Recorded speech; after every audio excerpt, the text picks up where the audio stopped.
My mic was muted. But hello, everyone. Um, this is Sparsh Purism, and here we are for the discussion of the prodigies.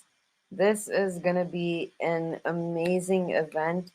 Um, it's gonna be a very candid interview between two kids who I think and the person who I'm interviewing is an absolutely amazing, like he's I would describe him as a genius because as a person who does play chess as a hobby, it's it can get really hard and it can be very complicated to play a strategic game like chess. And to see someone who is younger than me reaching the highest levels of excellence at this game, it really inspires me and it reminds me that it's not just in the arts, but it's also, anyone can truly, mm, you know, mm, they can find fulfillment in their passion, in what they love to do. So I'm gonna not say much more, except the fact that, I'll just share some statistics with you. Let me share my screen here quickly. Hopefully, you all can see this. This is the this is the young man I'm introducing tonight. So his dad taught him chess when he was just 2.5 years old. Believe it or not, 2.5 years old. A lot of people, like it's crazy because a lot of kids don't even like, they have trouble reading at this age. And so he starts learning chess at 2.5 years old. By the age of five, he's playing at local tournaments. And then he becomes the youngest expert, the youngest national master. He becomes the youngest expert at the age of 7 years, 6 months, and 22 days. And then he becomes the youngest national master at the age of 9 years, 2 months, and 17 days. Can you believe that? Like, those are the two big highest ranks in the United States Chess Federation, which is the division that represents the United States at FIDE, which is the International Federation of Chess. And then he becomes the youngest international master at the age of 10 years, 9 months, and 20 days. And then he becomes the grandmaster, the youngest grandmaster so far in history at the what is it? It says at the age, when is it?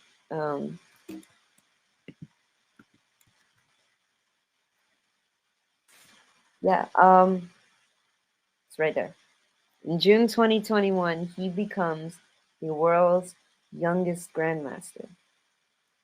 And as the comic also shows, you know, there he went through a lot of sacrifice to get to the place where he was going. But I think that we all can say here that it paid off. And I think his story is a testimony to the fact that it really does pay off to follow your dreams. So I'm not going to say more because, as you can see, it's, I guess, it doesn't make sense for someone else to tell someone's own story, right? So I will give it right over to Abhimanyu. Abhimanyu Mishra, Hi welcome everyone. to the live stream. Hi everyone. Hello Sparsh. How are you doing today? Hey man, I'm good. I'm blessed, man. How are you? I'm glad to have you on. I'm doing great. It's an honor to be here. You motivate everyone. No, no, dude. Seriously, I like minds, man. Like this is a brother to brother thing, you know. Like I'm glad to have you here. So everyone, I think, we all know about, a lot of us know about the records that you've won, right? But we want to know how you got there. So I remember I read from this interview at India Today, right, that your parents got you into chess when you were like 2 years and 8 months old, right? So do you have like any stories maybe that your parents have told you about like how you first got into chess? Like how did you get into the sport and kind of what got you to be so interested as to keep playing it? Like how did it become a thing that you enjoy doing? Yeah, so my dad he introduced me into this game when I was around 3 years old, and I don't remember any exact memories, but I remember vaguely that it was more of a fun activity back then, and we were just like playing for fun and watching movies, and yeah, it was pretty fun back then. So I decided to continue. Nice. Nice, nice. So, okay. Um that's I get it. I mean, I've heard all about infantile amnesia, so I get that, memories are very unusual to find at that young age, but it's really cool anyways that, you know, you have you had that exposure, right? Ever since you were very little. And I feel like when did your parents realize that there was something in you? Like when did they first see that spark, that potential in you that you could do something huge in the world of chess? Yeah, about this, I think that yeah, once I started playing chess, they noticed how interested I was, and they just continued. And we always had little targets, and that always helped. So some intermediate targets and achieve it, and constantly achieving them was what drives me. Right, right, right. So what kind of like intermediate targets? Could you like give us some like concrete examples of that so that way, For example, yeah. sure. So when I first started playing tournaments, there was a rating list. Like in US, the kids there was a top 100 rating list. So the first target was to get into the list. And when I first got into the top 100, I was 100 seed, and I was very very happy, of course. Then the target became and just keep on climbing up the rating list. And as of now, I'm highest. So Nice, yeah, nice. So basically you would use the ratings to like compare where you were and then where you are now and then make progress. yes, Nice, nice. That's cool. Um, man, that's crazy. I mean, I know also that when your parents, they found out that you were really into chess and this was something that you loved, you started receiving training, right, from two great grandmasters, GM Panchanathanji, and then Grandmaster Arun Prasad Subramanyamji, right? So what what has been your favorite part about learning from them? And what are your favorite chess techniques or strategies that you learned from them? Like you can talk and respect to each individual guru that you have, each individual teacher. Um, what's your favorite part about them, and what's your favorite technique you learned from them? yeah. My favorite part about them was that no matter how many questions I would ask, they always had the answer. Like no matter what position I asked them, they always had the answer. So and and of course them answering the questions has helped me a lot in learning. And Coach McGage, he helps me in the end game, and Coach Run, he helps me in the middle game and opening. Nice. So it's like a tag team. Yeah, Nice. Yeah, yeah.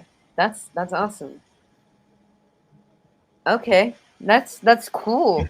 Um, what would you say is like specifically though, like the most valuable takeaway that you've gotten from each of your teachers?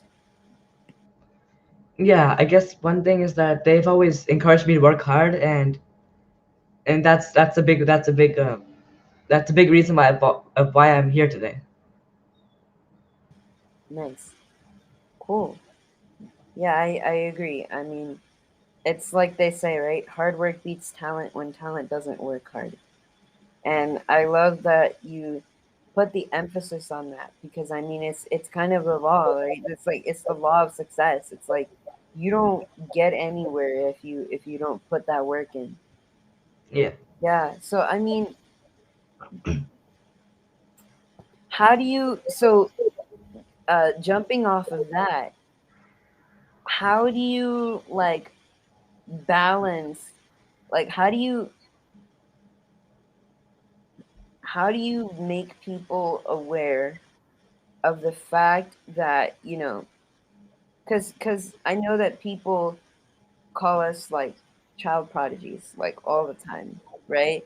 Um, but like how do you make the distinction, right, between okay, I'm a child prodigy or like I have this talent and all of this is born in me. And how do you like show people that or this is a better way to phrase it. How have how have your okay, let's reroute here. Okay, so when you've played right, chess is a lot of like draws and like you it's not just a game that you can win, right? It's a game Yeah. that you will also lose and draw at the same time. So how have your losses and your draws, right, the so-called failures, how have they reminded you of the importance of hard work, and how have they reminded you of the importance of not giving up, like the importance of perseverance? Yeah. So these losses or draws, I mean, I don't take them as failures. I take them as learning opportunities. Like if you lose the game and your opponent like it's happened multiple it can happen that you play very good and you play to your strength, but your opponent is just stronger, and in that case there's nothing you can do except learn and become better. So that's how I take all these draws and losses as Right, learning right. opportunities. Makes sense. And I remember you had told me before the this interview today when we met that you and your dad would sit down for like hours at a time, like what, 8, 10 hours, right, after every game, and you would just be going over like what you know you could have done better, and you even told me, I remember, that even if you won a game you would still be analyzing the board for a faster, more efficient way to win. So that I think is like truly commendable, the way that you know Thank you. you are able to pick apart these different like your strategy and the opponent's strategy, and that's amazing. um so going back to like your journey towards becoming a grandmaster, like how did you feel when when you won your first tournament, and what did that mean for you? Yeah. So when I won my first the first tournament I won was my actual first tournament, Oh wow. and yeah, and there was a lot of planning beforehand, so it felt very great to execute and finally and to get the results was very I was very happy to get the results. Yeah, I mean that, woo, that's crazy, you came in hot. Nice. And I also remember that you told me, wasn't there something like really it was like very funny, right? Like the way that you received the award, and you have a very vivid memory about getting that award. Can you talk about that, cuz I think that's really funny and it'll get everyone laughing. Yeah, it was a very funny tournament. So I got first place, right? So actually they started giving out trophies from last place, and I think they gave trophies to everyone, so we had to wait a long time before I got my trophy. That's funny. Yeah. Of course, I mean, I know soon after, right? You weren't they weren't getting like people weren't getting the participation trophies, and now it was like uh kind of there was like at very soon it became like no mercy, right? Yeah. Um, when did you? I mean, was it around the time of the first tournament, or was it sometime later? Like, when did you first see yourself becoming a grandmaster? Like, and when did you first feel like I can actually do this?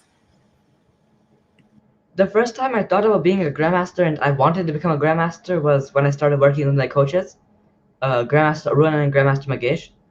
Like I was around 5 or 6, and just seeing them answer my questions with such ease was, and it's also the highest title in chess, so I wanted to be like them, and from there I kept on trying my best, and I wanted to get this title.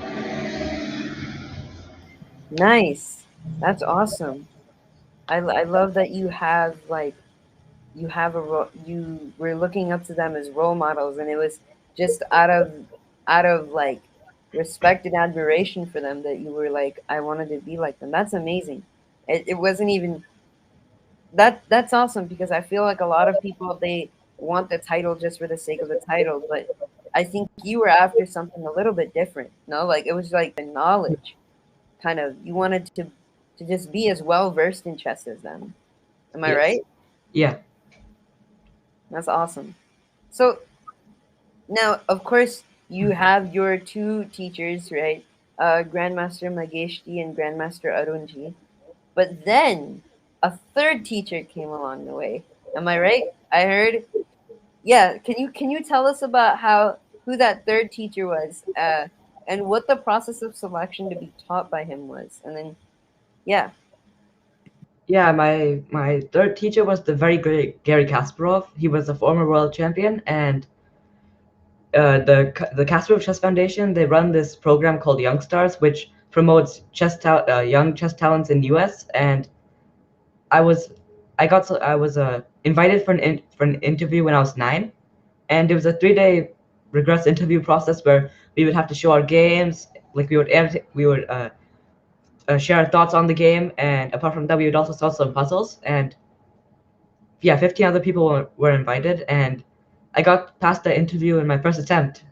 And ever since then, twice a year, we I present my games to him with all my thoughts, and he gives his feedback.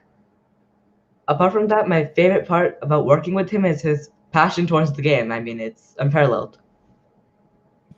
That's amazing. Uh, yeah. So, what have you like any specific techniques or strategies that he's helped you with, like in chess, that you might want to highlight? Yeah, I mean, one thing that he's taught me is, okay, hard work can bring anyone from anywhere. Like, and another thing he's taught me is like, he's taught me some he's given me, yeah, some very valuable feedback on my games, and that's helped a lot for sure. Yeah, I think it's always good to have someone like that who's like the the mentor, like I would say elder advisor, and that's awesome that you have his advice to fall back onto, and of course you're learning from your teachers as well, right? So that's awesome. So then, so you after your first tournament, right? You start quickly running the ranks, of expert, and then uh, the master, right? And then international master. And so by the time that I believe, right, it's by the time that you start with the Young Stars program, you're almost at IM level, or you're at IM level, right? And Yeah, then it was, you yeah, I think that was after I broke the national master, or somewhere around that time. nice, nice. Okay. And then you become an international master, right? And then, as we kind of foreshadowed, right, a little earlier in the interview, you had a rough patch, right? So can you tell us about that rough patch, and what kept you playing? What inspired you not to give up? Because, I mean, after going through that series of what people would call failures, I feel like a lot of people in any career, if they went through that, that would be like a very big blow. So, like, considering that, like, how did you keep faith, like, in yourself? Yeah, so my rough patch was 36 games, which is 4 tournaments, and for those 36 games, I wasn't able to win a single game. And the way how I kept myself going was that our main focus was never about gaining points, or like the main focus was not really about winning the game. It was all about improvement and learning. So even though when I lost those games, I realized after doing the game analysis, I realized how close I was to actually winning the game. In this and I realized I was very, very close. So this kept me motivated, and once the wins started coming, they started coming a lot.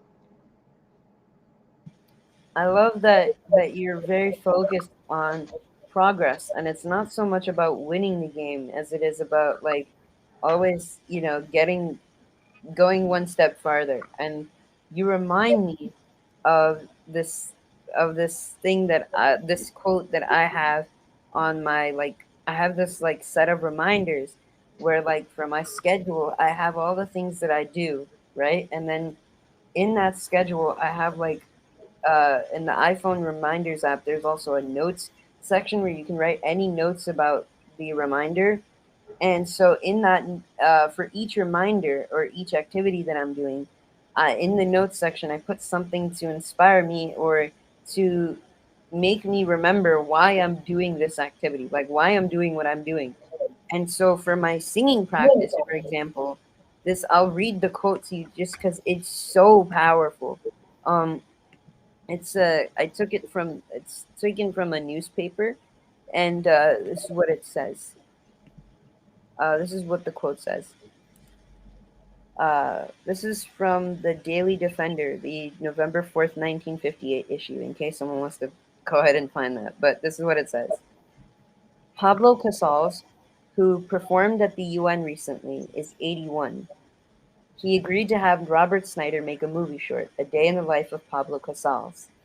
Snyder asked Casals, who is the world's foremost cellist, sorry, the world's foremost cellist, why he continues to practice for 5 hours a day, 4 to 5 hours a day. And this is what Casals answers: because I think I am making progress. And I think that, I feel like that captures the spirit of why we do what we do. And I just wanted to share that with you because that's exactly what I was thinking of. Okay. So next question. A little bit coming away from the chess and the tournament side. Are how do you like manage chess in school? Like, are you homeschool? Like, do you go to school? Like, what is that for you right now? Like, Yeah, currently I go to an online school, and for assignments they're very supportive. So whenever I need to, so say I'm playing a chess tournament and I need some time to complete my assignment, they are very supportive. They're very supportive, and they give me the required time off. that's awesome. Um, yeah, I even remember you had said, right, at one point that you actually like took a you you've gone ahead, right, too, of the curriculum in order to focus some more time on chess. So you mind talking about that, because that's very interesting. You don't hear a lot of situations where people will do the extra work ahead of time just so that they have more time to focus on their passion, right? So can you talk about that? Yeah, so before actually, when I was approaching youngest GM title, and 1 year in advance before that, I realized this title it's not gonna be easy at all, and it was gonna be very difficult to manage both things, school and that. So I finished 2 grades in 1 year, so the next year I didn't have to go to school. Jeez, that's crazy. That's really really cool. So in that case, um, so okay, so we were talking about assignments, right, in school, but I'm especially wondering because you're an online school, right? Like, how do you keep in touch? Like, how does socialization work? Like within the online school, like making friends and all of that stuff. And how do you keep in touch with them when, let's say, you're like on the other side of the world playing a game with like a grandmaster. Like how do you how do you stay a student, like in the social aspect of it too? Yeah, since everything is online, it's very easy to communicate. Just you can type the messages as such, and of course during the class, the of course that's where where you make the most friends, and yeah. Okay, so you have live classes. Yeah. Nice. Okay. So that's very very similar to the way that my college works, because I've been in Berkeley Online, so Berkeley College of Music's online program for the past 2 semesters. And what you're saying is very similar. We have like live classes every week where all the students get together and we ask questions to the instructor, and we get to meet each other. And then yeah, you can message each other too, so that's great that you're able to stay communicating with peers, and you get to meet new people, right? So Yeah. that's great that you have that. So at home too, like I feel like at home, and also now that you are the grandmaster, right, like the youngest grandmaster in history, of course I feel like you also not only are going to a lot of games, but there are probably also a lot of events that you're going to, or things that you're engaging in, because you've reached this standard of excellence, right? So how do you remain a kid, like at home too, like at home and within your community? How do you manage to stay relatable, like with your peers and stuff? And yeah, can you tell us about that?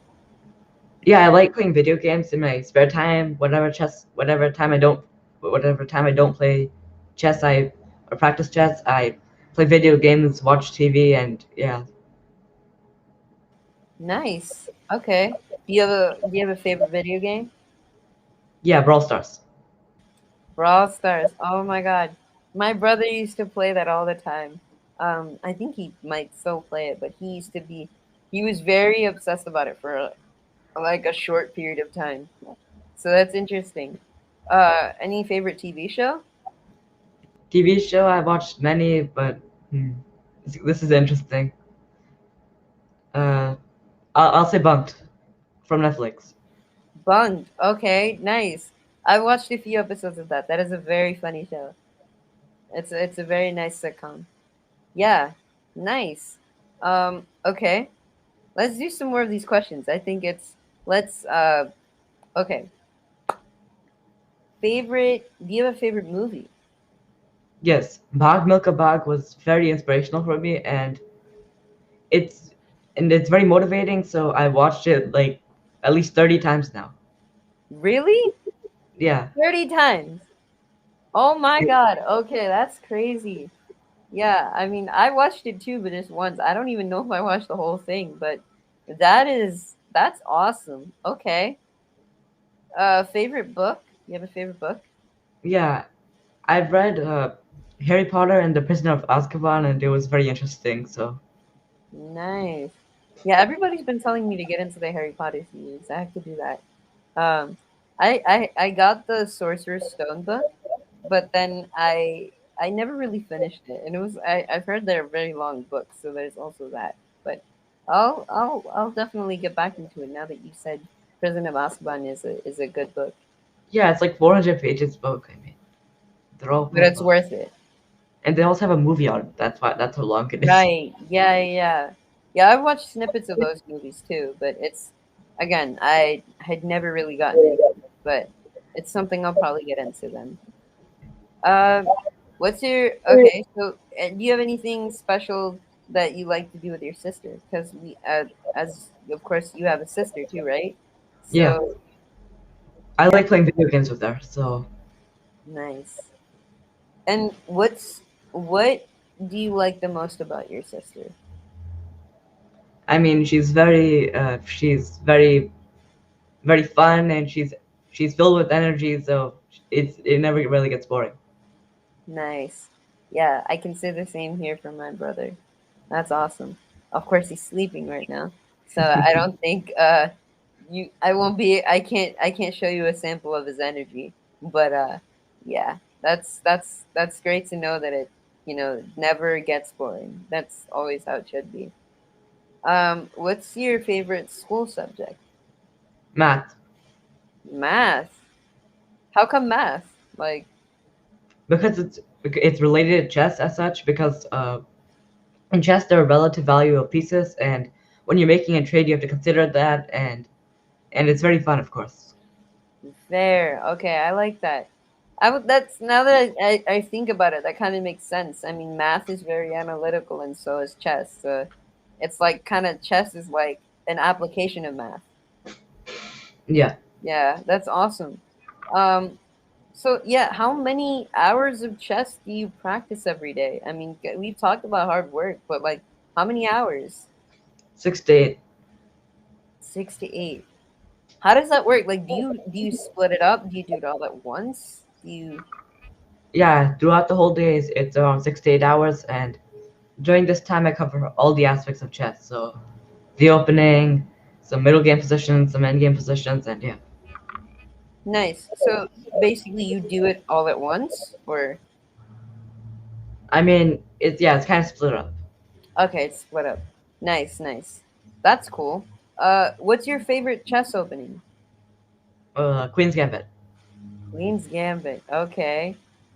Hmm. Of course, we're not talking about this show here. Have you seen Queen's Gambit, by the way?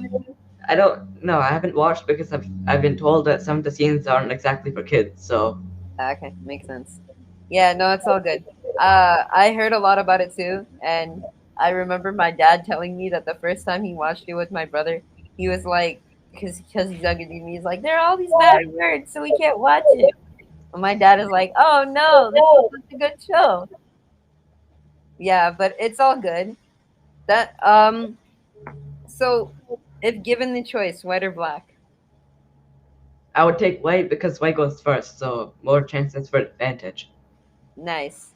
Makes sense. Always be the first to start. Bring the offensive on. Okay. Favorite chess player?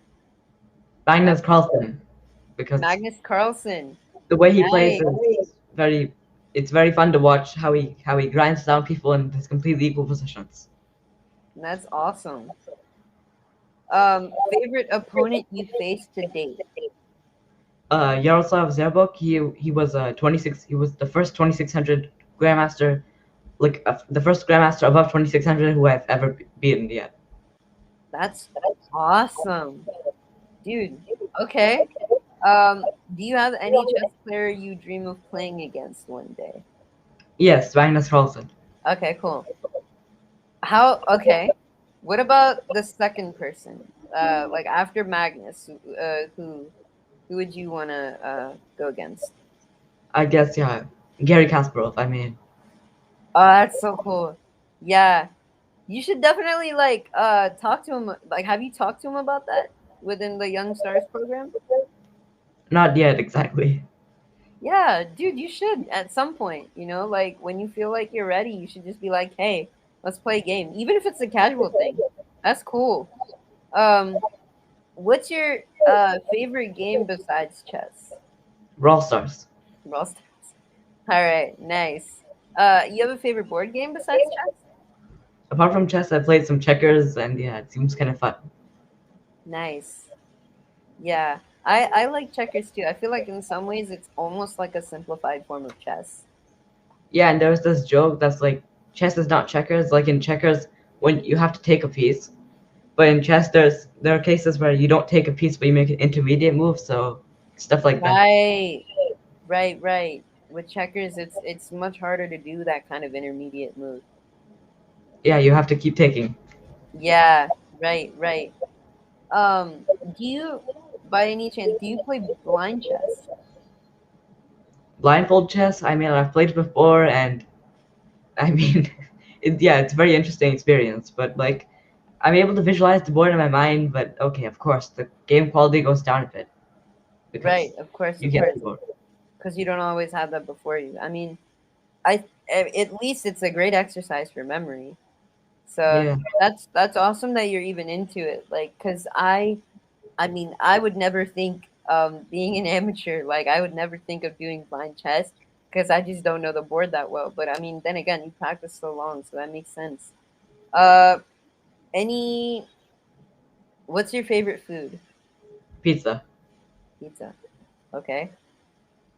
What's your favorite Indian food? Because I know they won't let us go without saying that we like Indian food too. So what's Poha. your favorite? Poha. Nice. With bhujia. Haldiram's bhujia. Hmm? With Haldiram's bhujia.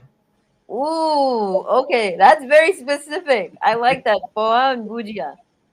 All right, if we ever get together, I know you're in New Jersey, right? So Yeah. if we get to get we have to get together and we'll have some poha and bujia. Let's do that. Sure, sure. Yeah, that's awesome. And then pizza, of course. We'll have pizza too. Um, yeah. So going back to some longer questions. What I mean, I feel like chess is a game that it's not only with it has a lot of strategy and a lot of lessons to be learned within the game, but also like with outside of the game. So, what has chess taught you that you think like has it taught you anything that you feel like you can use in your life? Like, what is the biggest lesson that you think chess has taught you?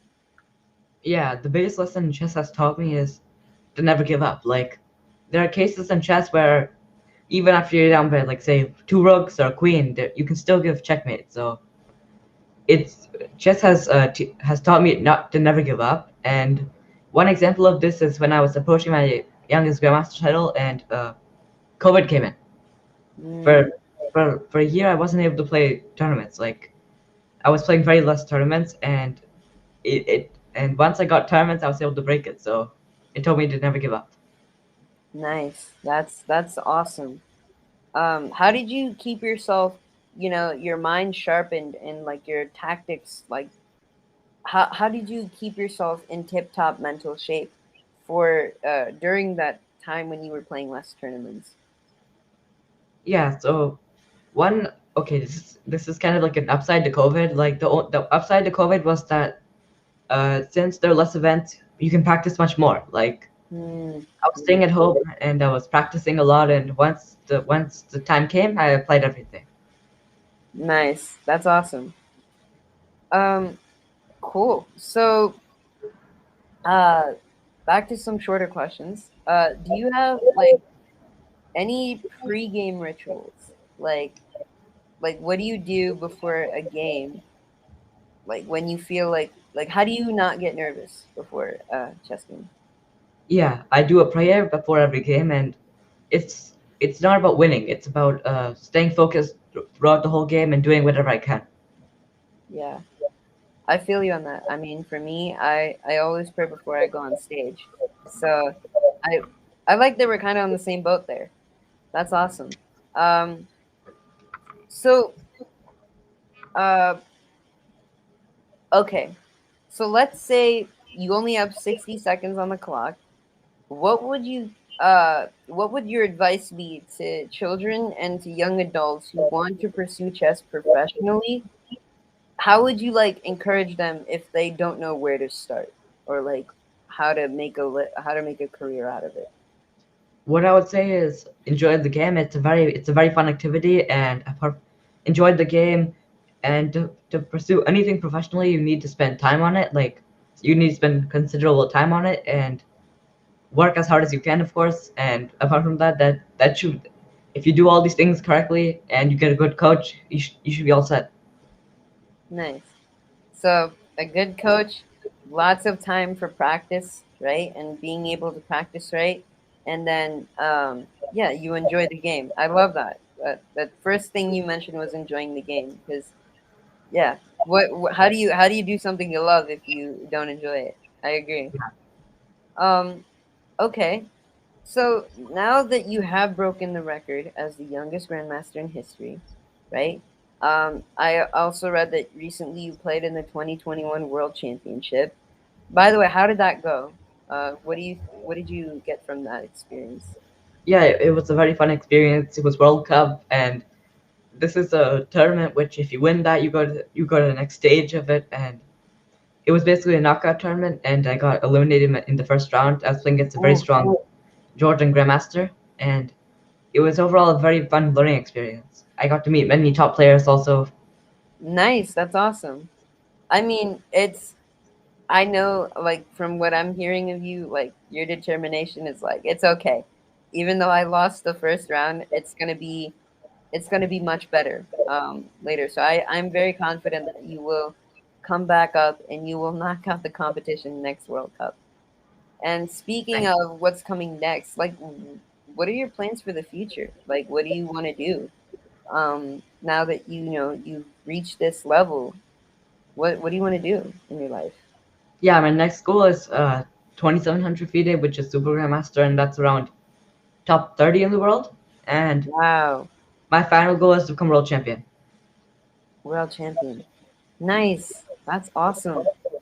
27. You said super grandmaster. Yeah, So there's a title above grandmaster, super grandmaster. yeah, it's not totally official yet, but yeah, it's Oh, okay. This is interesting. it's what people call themselves when you're above 2700. Got it. Okay, so because it's that hard to get to, that Yeah, makes sense. Wow. Okay. Cool. That's awesome. One last question that I have, and then what we'll do is we'll open it up to audience questions, and we'll see what they have to say. So, in 60 seconds or less, what do you want the world to take away from you and your life story? What do you feel like people can learn from you? I believe I'm not a talented person as such, and I believe that everything, whatever I have, is a result of my hard work of what I've put in over the last uh, 10 years. So with hard work, you can achieve anything. Nice. I love it. You remind me of the word grit. That there's this book I've read by Miss Angela Duckworth. I don't know if you have you heard of it. The book Grit. Not yet. Ooh, it's a really good book. I would suggest you look into it. Or at the very least, I know Miss Duckworth did a TED talk about the topics in the same topics in the book. And the way that she defines grit is passion and perseverance. And I love the fact that you're continuing to put emphasis on the importance of perseverance because so many people will have passion, but then they'll burn out, right? In the end. That's okay, there you go. There's one more question that I'm remembering. Um, how do you, with all the long hours of practice and you playing like long hours of chess games, right? How do you prevent burnout? Like, how do you keep yourself, you know, energized? And can you talk to us? I remember I read in this one interview that you had a situation where you were suffering from that physical burnout, right? And that's what inspired you to, you know, keep taking care of yourself during all these tough games. So can you talk about that too? Because I feel like that's really important. Yeah, it gets very exhausting after playing for many hours, and of course, a good night's sleep is very, very important. Without that, I mean, it's okay. You cannot you if the player who base these are also quite long games, yeah. So the player who's better prepared mentally and the moves they play, that's what determines the result. So and apart from that, like I like having some fun like in between the games. So like playing on the iPad, calling my friends and such. Nice. Right, right, right. Taking breaks in between the work. Nice. Cool, cool. So now what we're gonna do is we're gonna open it up to the audience. I wanna see what questions they have for you.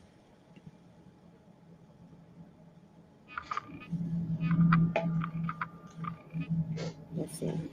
Um ooh, ooh, someone asked on YouTube, Miss Ridhima Mishra, and she's asking, did you ever get distracted in games, Abhi? And how did you like? I mean, I would go off of this question and say, how do you fight distraction in games? Yeah, during the game, I mean, you have a set amount of time, and I mean, there's no point to waste the time. So during the game, I just try to not look at other games and just try to focus on my own games. That makes sense. So how so like what do you do like when let's say you're You're on mute. oh sorry. So what do you do like when you have the other games next to you, right? And you're trying to focus on your own game, like is there any like specific exercise that you do or something you do to center yourself and bring yourself back into the present situation you're in? Yeah, I do some breathing exercises, and these breathing exercises, they help a lot. Like, they help me stay calm, focused, and also I do a prayer before every game, so that also helps me stay focused during the game. Mm-hmm. Nice. Um okay, someone else, Mr. Muhammad Papar. I think that's how you're saying your name, but I hope I didn't pronounce that wrong. Sorry if I did. But Mr. Muhammad is asking, Abhimanyu, are you going to completely rely on chess for your career? And I think this is a good question because the obvious follow up to this is how does someone go making a living out of chess, right? So how are you planning on relying on chess as your career, and how are you going to make a living out of that? As of now, I guess it's a bit too early to determine this, but I mean, I hope to pursue it professionally, and yeah, and if you pursue it professionally, then of course, then you get money, and yeah, you can make a Nice, living out of it. nice. Cool. Let's see. Let's get some more questions. Mm,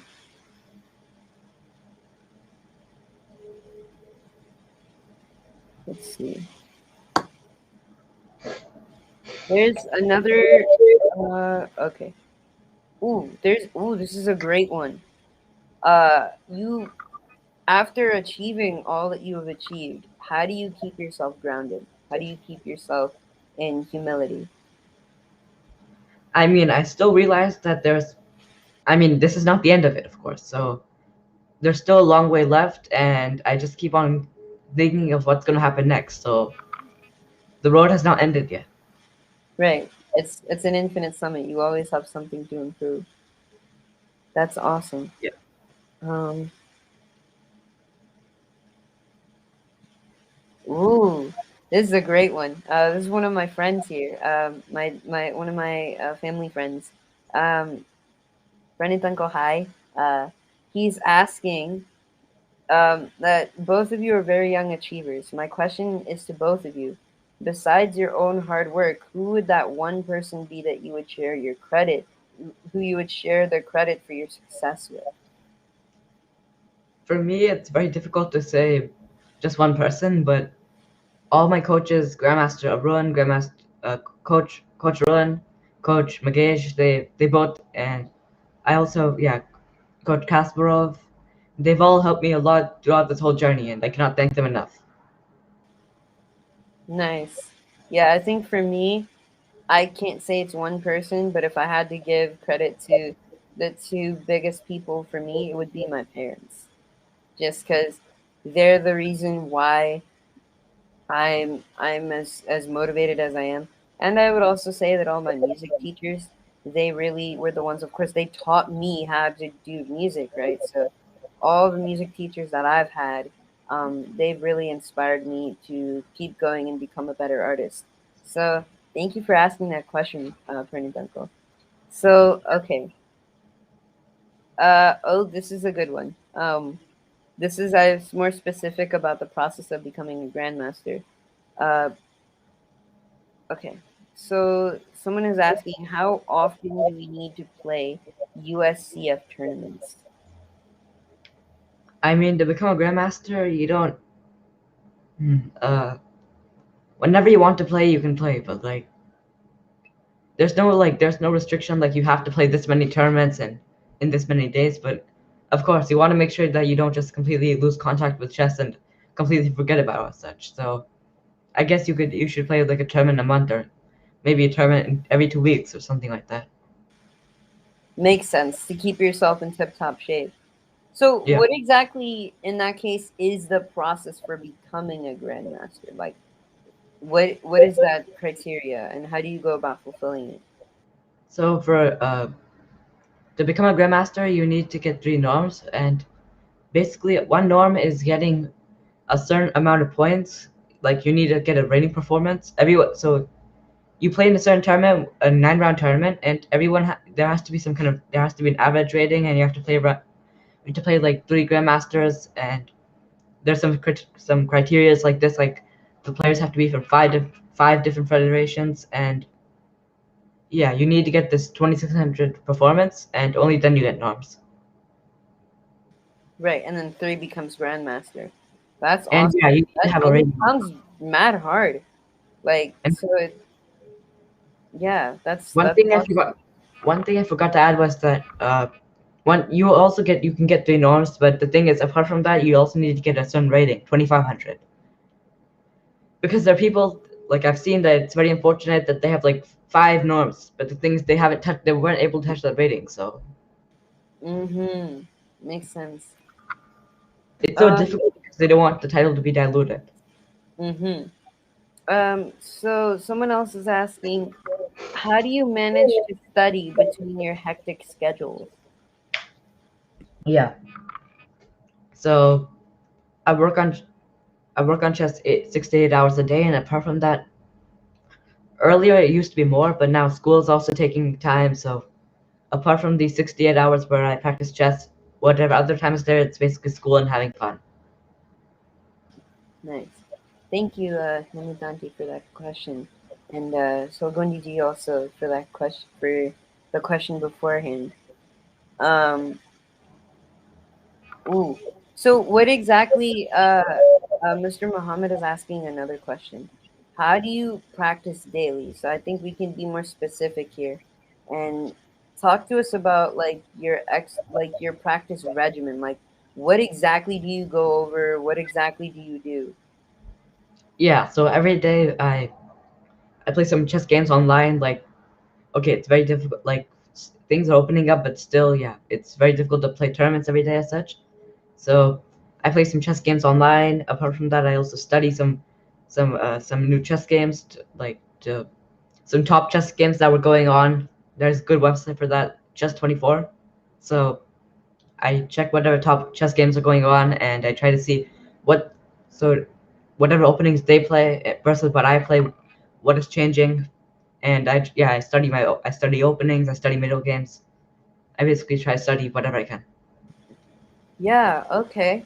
So it's not just so you're not just playing games, you're also observing them. Yeah. Nice. Nice. Chess 24, I'm gonna remember that. So that we can see that.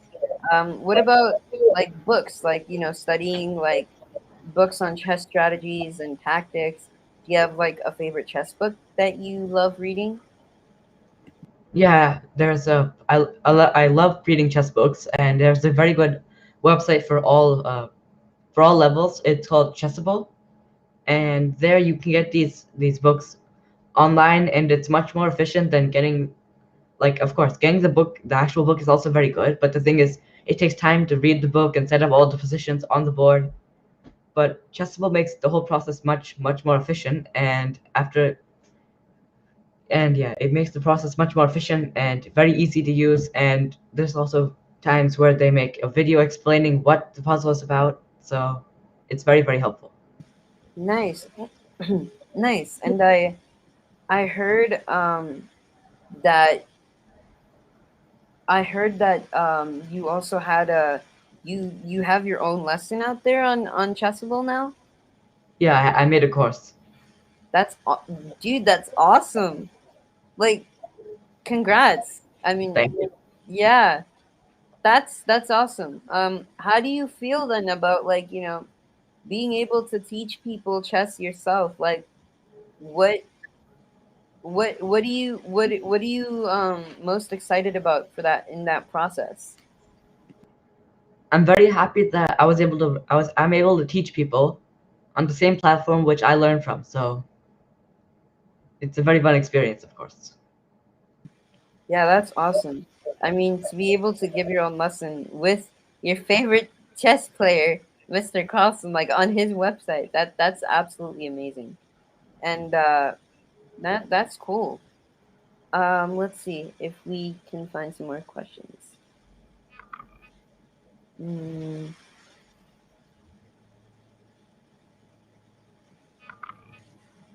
do you have maybe this is a I don't want to give away. I don't want you to have to give away any strategies that you may feel like are like your secret weapon in winning a game. But do you have like a go-to strategy or like a go-to tactic that you really love using or that you maybe fall back on when the game is not going your way?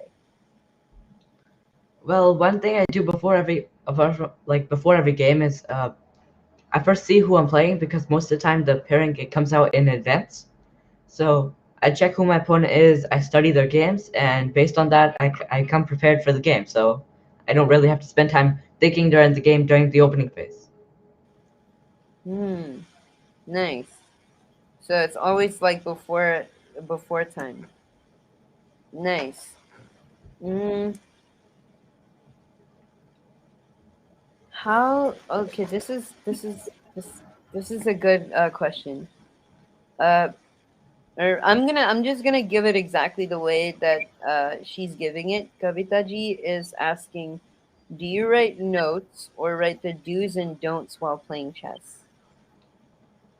I mean, I remember everything, so of course I also do that. Like whenever there's some very key information, like some opening files and everything, I make sure that I revise them as such. But do's and don'ts, of course, I try to remember them because yeah, Yeah.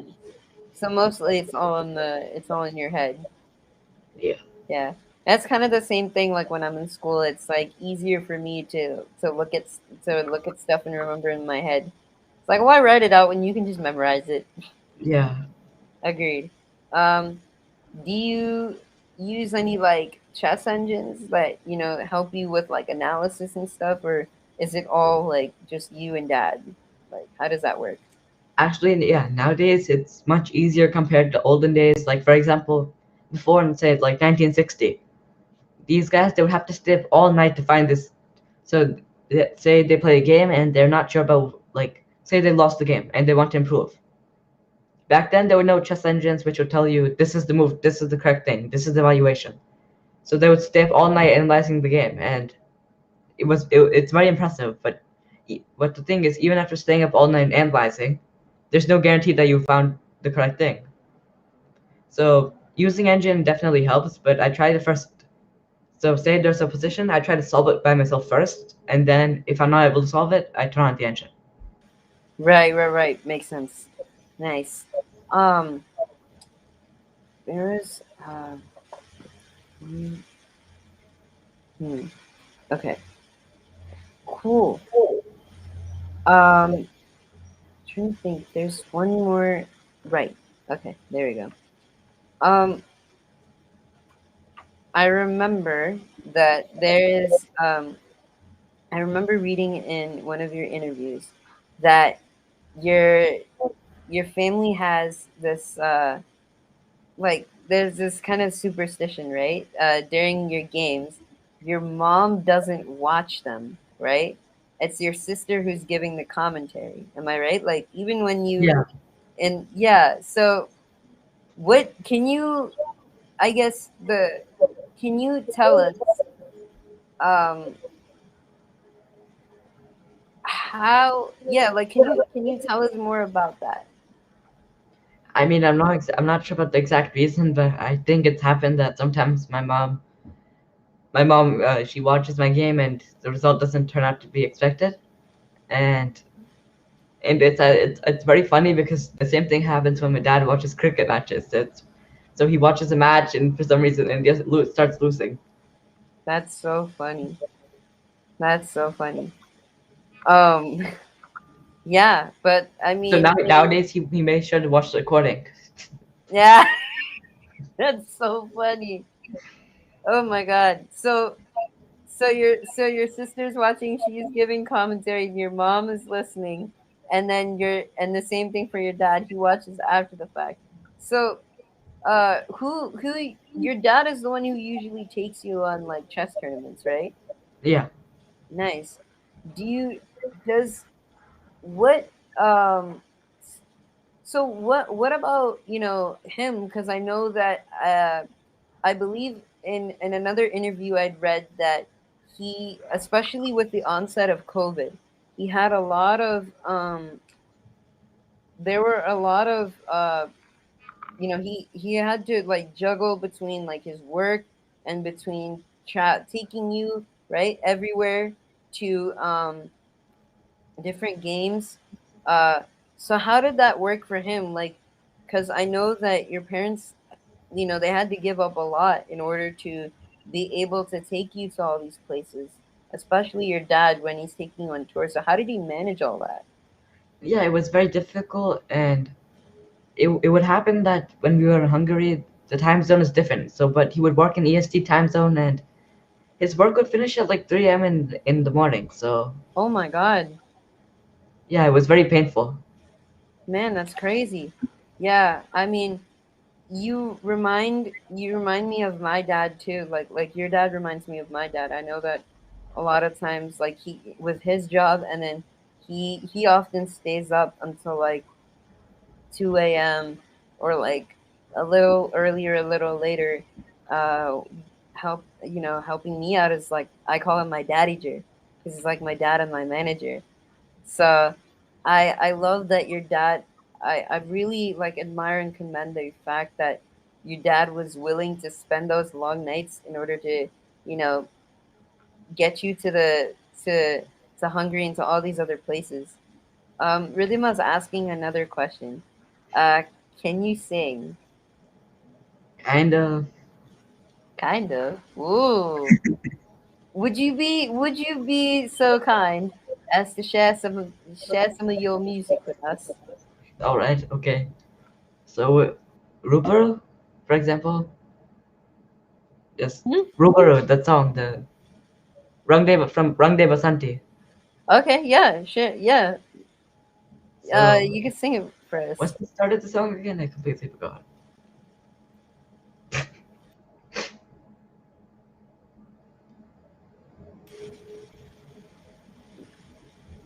Uh, Here. Because All right. How about this? We won't put you on the spotlight for that. But different question. Does is your sister in the chess too? Like, does she play? yes, oh yeah, yeah, she plays chess, and she's getting there. She's Nice. also very interested in the game. Ooh, that's awesome. And by the Well, way, Redeemer Mishra is my sister, so yeah, I could tell by the way. I was realizing, I've heard the name Ridima before, and Mishra is the same last name. So I love that your sister's adding these random questions in the chat. It's so nice. Um, but yeah, so she's very interested in the game too. So is she? Are you like? So I'm guessing you're kind of teaching her too, like how to play. yeah, and whatever time. So sometimes what happens is she plays the game and she needs some help in understanding what she did wrong or what she did right. So I come and I help her. That's awesome. For me, it's exactly the opposite because my brother is better at chess than me. So a lot of times when I'm playing games, I mean, if my dad is not around, my brother will be like, "Yo, why did you move this? Like, you gotta move this, you gotta do this and this," and I'm like, "Dude, it's yeah." So my brother helps me too, in terms of chess. So I like that you're able to be the elder brother and teacher too. So that's awesome. Um, someone, yeah. Okay. So cool.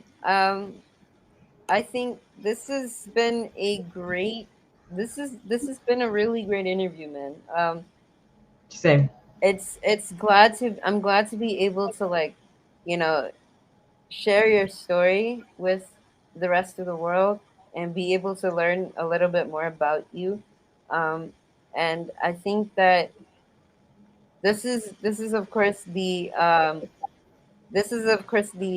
start of a very long friendship, I think. So I'm glad to know you like from like all the things that you're doing. I really wish and I pray that, your successes Thank um you. keep going further. I pray that like, you go to that 2700 level. I really Thank you. believe that Thank it's you. not that long of a shot for you. Thank you. And Thank I, you. yeah, when you play that game, when you play those games with Mr. Kasparov and Mr. Carlson, let me know. Let us know.